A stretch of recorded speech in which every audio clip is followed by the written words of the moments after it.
Hey, welcome back to Buddy's Big Screen. My name is... it's like right there, but if you don't know, my name's Buddy. Hey, how you doing? If you're new here, maybe subscribe. And don't worry, it's not like I'm gonna flood your feed. It's like a video every 2 weeks or 2 videos every 2 weeks. It's not that many videos, okay? So just subscribe, it's free, okay? We're talking about Terrifier 3. It's easily my most anticipated movie of this entire year. For reference, like, I'm a huge fan of that second Terrifier movie. I have it on 4K, and I have, actually, sitting right next to me at all times, the Terrifier 2 poster. I am in love with Terrifier 2. I think it's one of my favorite slashers of all time. It's honestly an honorable mention in my top 10 movies of all time. Does that mean it's the greatest thing of all time? No, okay, let's not get it twisted. But I'm a big fan of what this franchise is doing with the slasher genre specifically, and with a horror icon like Art the Clown, and now with this movie, Terrifier 2, introducing Lauren Lavara's character, Sienna, as the final girl of the franchise. I mean, we really had a huge step up with this movie, right? Terrifier 1, in terms of storytelling, is like peak here, okay? This is the best you get. Terrifier 2 is like over here. It's a significant change compared to the first film. And then you have Terrifier 3, horror icon, Art the Clown, going around slashing people, cutting them up, whatever. Like, that's during Christmas sounded like an amazing synopsis. But I was afraid the movie was gonna go one of two ways. It was either gonna like delve deeper into the shock value and like the whole like Terrifier 2 screenings, people are puking and stuff. Like, they were gonna double down on that and just be like the shock factor franchise. Or they were gonna go another way with the setup and the lore and the supernatural elements that were in Terrifier 2. They were gonna expand on that. I'm here to tell you they did both. But unlike Terrifier 2, which had a really solid balance between the shock factor and that lore and diving deeper into this world, Terrifier 3 makes the salt scene in Terrifier 2, the salt bath scene in the bedroom, they make 90% of the kills in Terrifier 3 on that same level. Okay, they really push it for the shock value. And I'll say this, a lot of it works. A lot of the kills in this movie are pretty freaking sweet when it comes to a slasher movie. I mean, it's pretty impressive. The filmmaking techniques in general with Damien Leone and the crew is so much better in Terrifier 3. They really maximized their budget and used it very well. The practical effects, the makeup, everything is so good. It's just because you took it to that next level on almost every single kill, it kind of desensitizes the audience to a degree that's like, I'm kind of just hearing screams for 90% of the runtime, and now I kind of have a mild headache. Like, sometimes it's just a little too much. I wish there was a better balance between the cool kills, the weird kills off screen, the other kills that are causing a bunch of controversy right now. Like, putting all that to the side, I really just wanted more of the narrative, because I really love the world of Terrifier with Art the Clown versus Sienna. I love that story, the archetypes there that's being introduced with, like, on one end, it is a significant improvement in the filmmaking techniques used here. The cinematography is so good, like so much better. It's professional. It's really, really good. Like, I thought Terrifier 2 had good cinematography for an indie film.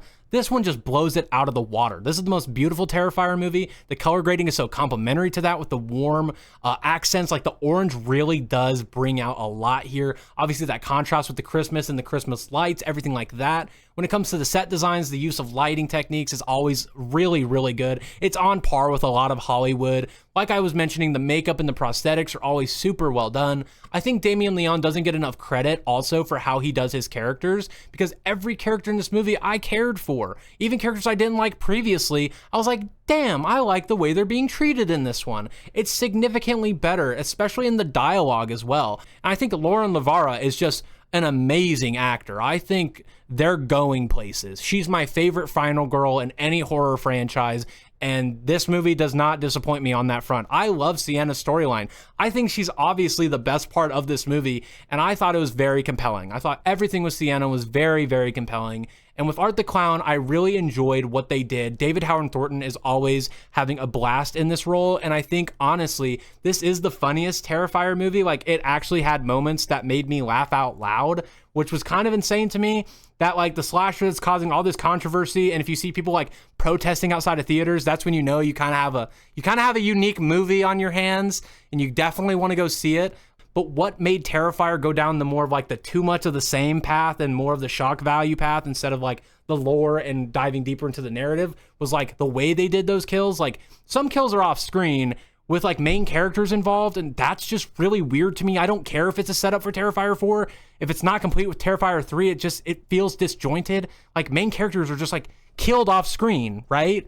But then like these other kills that happen in the movie were like done. It's done with like taste, if you call that, like it's done tastefully, right? And then the movie's like, actually, we're gonna go ahead and run it back again, and we're gonna show you everything we didn't show you just 2 seconds ago. And it's like, can't really have your cake and eat it too. Like, pick a lane, I guess. It's just like, man, you could have just held back a little bit during these scenes, but there just wasn't that balance there that really made it cohesive. It was very odd. It was disjointed in the way that decision was made.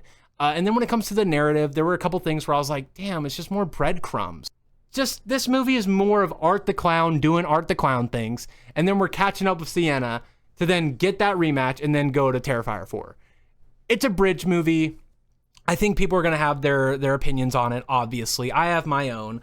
I think it's a downgrade compared to Terrifier 2 in the narrative, but if we're talking the filmmaking techniques and obviously like with the dialogue and the direction in general, the way these characters are done, it's all an improvement over the last movie. But what really brings us down is the fact that we really had to go down the path of we must be the movie that has all of the articles that talk about people throwing up and passing out and all these different elements. It's like, the shock factor only goes so far, you guys. Like, that's my biggest complaint out of the movie. And if you're just going to comment down below, like, oh, you're complaining because a slasher movie has too many kills, like, that's not what I'm getting at, dude. Like, the movie is fine.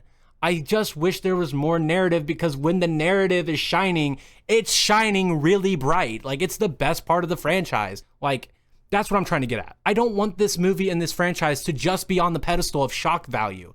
It's more than that. It's shown us it's more than that. Even in this third title, they've shown us that, like, no, like, it's more than just the shock factor franchise. You got this final girl in Sienna. You got this great dynamic of Art the Clown versus her. And it's just like, the more of that history, the more of that richness, that every little bit you give me, I love it. I'm eating it up. I'm like, God damn it, I just can't get enough of this, you know? Like, I love this franchise, but man, I am expecting more from Terrifier 4. I need more than just extreme kills. You've already proven to me, damn it, that you know makeup and you know prosthetics, you know brutal kills. I got it. Give me more of that narrative, that sweet, sweet goodness, because I love it. And this movie goes to places I was loving. I was so in love with the aspects and things we were introducing into this movie. It just didn't quite land it for me. That's my thoughts on Terrifier 3. Let me know what you thought down in the comment section down below. Are you somebody who liked Terrifier 3? Did you not like Terrifier 3? Are you one of the people who's protesting outside of theaters for this movie? Because if you are, I just beg you to go home. It's not worth it. Anyway, I'll see you guys later. Take care. Goodbye.